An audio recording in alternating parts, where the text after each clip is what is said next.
Dear student, we are going to learn about the canonical form of feedback control system. Canonical form of feedback control system. Right? Okay.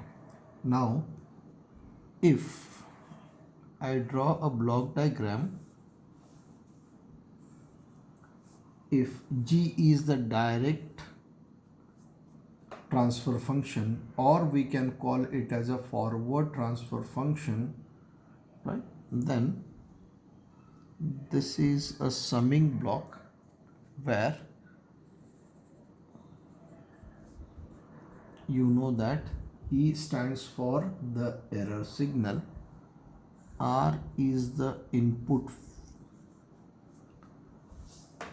signal, and then suppose H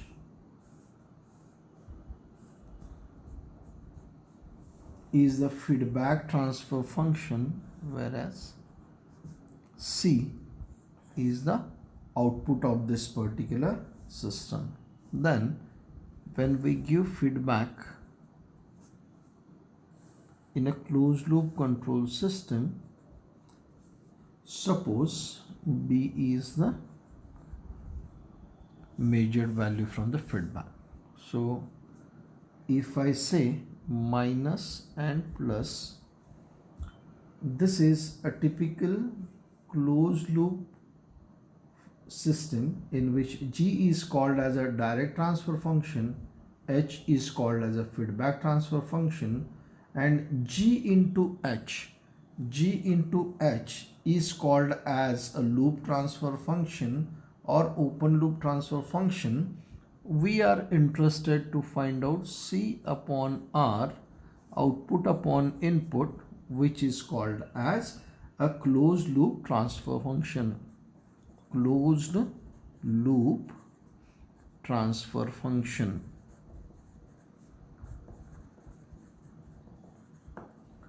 Whereas E upon R is called as a actuating signal ratio, and B upon R, that is B upon R, is called as primary feedback ratio. What we will do is we will try to understand. In the previous session I had discussed that if G is the direct transfer function and H is the feedback transfer function, then the closed loop transfer function is given as C upon R is equal to, first I am taking direct feedback function, then 1, if this is minus, plus or minus, right, then I am going to take it as G into H. So this we had already discussed in the previous session. Now in today's session what we are discussing is the block diagram transformation theorem.